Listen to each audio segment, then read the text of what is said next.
নমস্কার ভিউয়ার্স, শ্রী কিচেনে আপনাদের সবাইকে স্বাগত। আজকের ভিডিওতে আপনারা দেখবেন কুকিজ বা বিস্কুট রেসিপি। গ্যাসের চুলায় খুব সহজেই বিস্কুট তৈরি করতে পারবেন এই ভিডিও দেখে। কোনো রকম ঝামেলা ছাড়া ঘরে থাকা উপকরণে মুখে মিলিয়ে যাওয়ার মতো বিস্কুট খুবই কম সময়ে পারফেক্টভাবে তৈরি করতে পারবেন।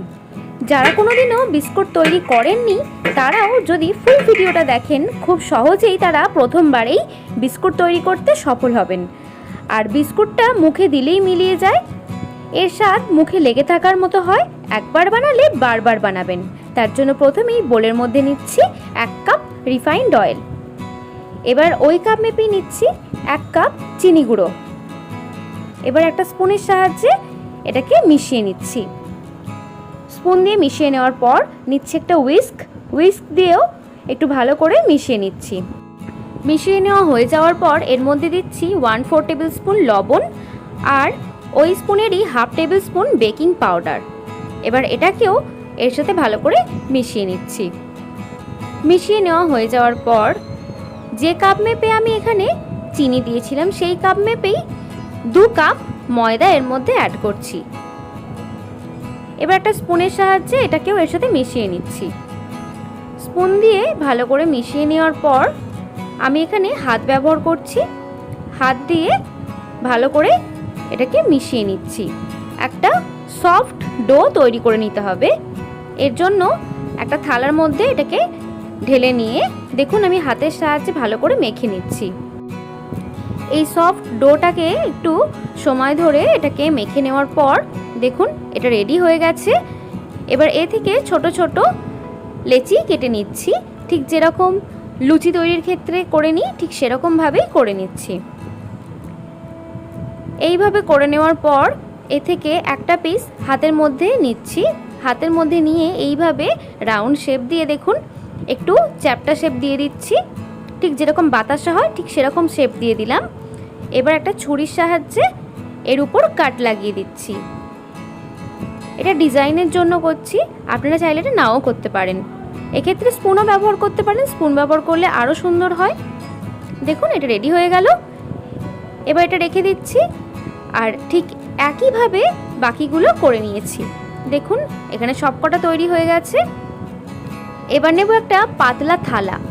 এখানে থালাটা যতটা পাতলা ব্যবহার করবেন ততটাই ভালো। একটা থালা নিয়ে তার উপরে এইভাবে তেল লাগিয়ে নিতে হবে। তেলটা লাগিয়ে নেওয়ার পর এর উপর ছড়িয়ে দিচ্ছি একটু ময়দা। ময়দাটা এইভাবে উপর থেকে ছড়িয়ে দেওয়ার পর যেটা পড়ে থাকবে সেটাকে অবশিষ্ট ময়দাটাকে ঝেড়ে ফেলে দিতে হবে। এবার একটা করে তৈরি করে রাখা শেপগুলো নিয়ে এই থালার উপরে দেখুন এইভাবে রেখে দিচ্ছি। আর এটা খুবই নরম হয় তাই একটু সাবধানে ধরতে হবে, নাহলে শেপটা বিগড়ে যাবে। এইভাবে সবকটা বিস্কুট থালার মধ্যে সাজিয়ে নেওয়া হয়ে গেছে। এবার গ্যাসের চুলায় এটাকে তৈরি করে নেব। তাই কড়াইতে লবণ দিয়ে এটাকে ঢাকা দিয়ে আমি 5 মিনিট ধরে গরম করে নিয়েছিলাম।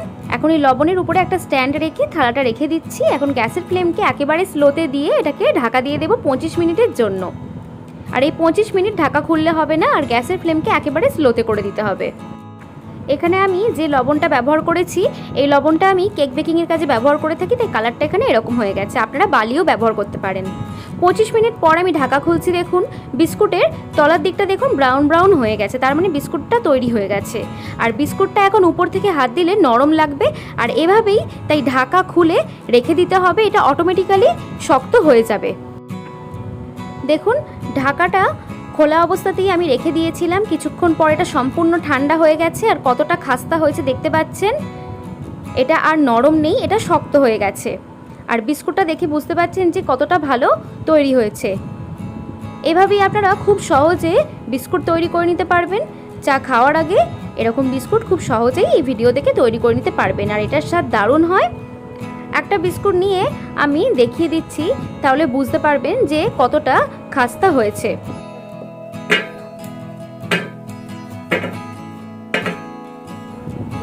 আওয়াজ শুনে নিশ্চয়ই বুঝতে পারছেন যে বিস্কুটটা কতটা খাস্তা হয়েছে। আর এতবার এটাকে উপর থেকে ফেলার পরও দেখুন ভাঙছে না। এবার আমি হাত দিয়ে ভেঙে দেখাচ্ছি। দেখুন ভিতরটা কত সুন্দর তৈরি হয়েছে। এরকম বিস্কুট আপনারা খুব সহজেই বাড়িতে তৈরি করে ফেলুন, আর আমি কথা দিচ্ছি যে এটা আপনাদের মন কাড়বেই। আর এই বিস্কুটটা যদি একবার বানান তাহলে দেখবেন বারবার বানাতে ইচ্ছা করবে, কারণ এর স্বাদ এতটাই ভালো হয়। আর এই ভিডিওটা যদি আপনাদের ভালো লেগে থাকে তাহলে লাইক, কমেন্ট, শেয়ার করুন। আর আমার চ্যানেলে নতুন বন্ধু হলে চ্যানেলটি সাবস্ক্রাইব করার জন্য অনেক অনুরোধ রইল। আর আমার চ্যানেলের নোটিফিকেশন বাটনটা অন করে রাখবেন, তাহলে যখনই আমি ভিডিও দেব তখনই আপনাদের কাছে পৌঁছে যাবে। আর এই ভিডিওটা দেখার জন্য আপনাদের সবাইকে অনেক অনেক ধন্যবাদ।